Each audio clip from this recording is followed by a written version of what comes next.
one of the reasons that I find this story so fascinating is not simply because, it's like the classical, irony of history. This, group comes in with one aim and then achieves exactly the opposite. We're going to have we're going to end racism and then make racism much worse. But also because they have gone about it in a way that's almost like American. The same language, the same diversity absolutely. is our strength kind of sloganeering. And it's had the same result, which is to basically kill whites. And I mean, that's just true. Mm. And I wonder if you see that. It's almost like you imported our kind of intellectual class framework for this project. No, that's absolutely the case. So there's a theory. There was this video that just went viral on social media of this guy talking about how white people are subhuman and all of that. And they get, this is taught at universities in South Africa. There's a theory called Azania critical theory. Azania is a Pan-African word for South Africa. And they actually get this from Americans like Robin DiAngelo, who's this Ibrahim X. Kendi, Ta-Nehisi Coates, these people. They get it from them, and then they put an African flavor on it, which essentially boils down to a theory that justifies the targeting and extermination of the white minority. And so the theory, to summarize, goes more or less like this. There's an African term called Ubuntu, which means brotherliness, or it's about your internal humanity. It's a Zulu term. And the theory goes that white people are incapable of having Ubuntu. But Ubuntu is the essence of humanity. So if you don't have it, you're not truly human. So it boils down, the logical conclusion is that if you kill a white person, then you did not actually commit murder. So this is not widely believed in South Africa, but this is taught at universities by university professors, and it's certainly believed by radical elements. It's a predicate for genocide. I mean, it's always the same in we're watching in parts of the world now. They're not fully human, right? So we can kill them because they're fully human. Then it's of course a grave sin to kill them. Yeah, well, we've always been saying that there's not a genocide in South Africa, looking at what happened in Rwanda and so forth. It's not the same thing. But it is very alarming to look at some of these claims that are being made and to compare that to what was made in Rwanda. Every country, and genocide broadly defined, an attempt to eliminate a group of people on the basis of their race or ethnicity. Yeah, and we have these political parties chanting, you've seen this, you've reported on this, chanting kill the boer, kill the farmer to a stadium filled with people. And it's not just rhetoric, so they would say, no, it's just a metaphor. But it's preceded by a speech about how white people are criminals and should be treated like criminals, how everything they have is illegitimate and stolen, in which people are encouraged to go and invade their farms and so forth. And then they chant, kill the boer, kill the farmer, and they make these hand gestures. Of course, the boer is a reference to the Afrikaner people. But the reality is also that the farmers are being attacked and killed on their farms. So it's not just a metaphor. And our attempts at researching this has found that there's an increase in farm attacks when the political climate becomes heated or warmer, and these type of statements are made in a way that's highly publicized. You do get an increase in farm attacks, and it's very brutal and very horrific farm attacks that we see. So the farm attacks are attacks against white farmers, not exclusively white farmers, but it's attacks against farmers in South Africa, of which the majority is white. Right. Okay. So this has been going on a long time. I think it's been well documented. I believe you wrote a book about it, yes, which has become very sold a lot of copies on Amazon, I noticed. Yes. And so none of this is like a secret, and all of it's verifiable because dead people are pretty easy to track because they're dead. Yeah, so we have the names of the people who've been murdered. Exactly. Yeah.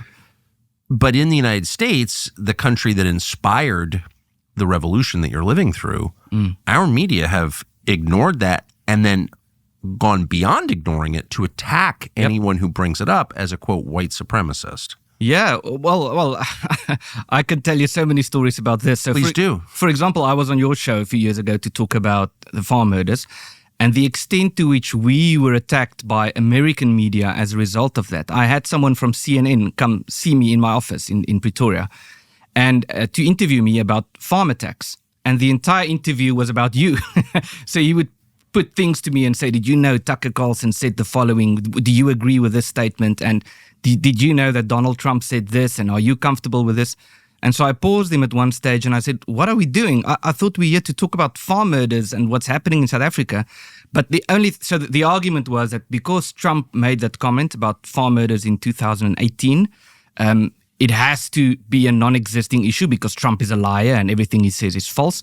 And the same with you, because you spoke about it, that means that the problem doesn't exist. And we have to prove that it doesn't exist in order to get to you. Well, not only doesn't it exist, you're not allowed to complain about it existing. Yes. Yes. It's somehow a moral crime to notice and to not like it when people are murdered for the color of their skin. It's bizarre. It's well, it's not bizarre. They're telegraphing genocidal intent when they're telling you, no, you're not getting killed, and yes, it's a good thing that you are. Yes, and no, you're not getting killed. What are they saying? Yeah, it's no, you're not getting killed, and if you are, you deserve it. Right. Because of a variety of things, because the attackers are poor, or because remember all the horrible things that white people have done in South Africa and outside of South Africa. So there's always a justification. And so another example, just in 2018, again, after you spoke about this and after Trump spoke about this, the president of South Africa, Cyril Ramaphosa, came to America and he spoke at an event in New York. And he said, there are no killings of farmers in South Africa. And he just flat out denied the existence of the problem. And he said this on an international platform. He said, it's not happening. It's not true. And the worst of it all was how the media knew this was wrong, especially mainstream media in South Africa. They knew that it's not true.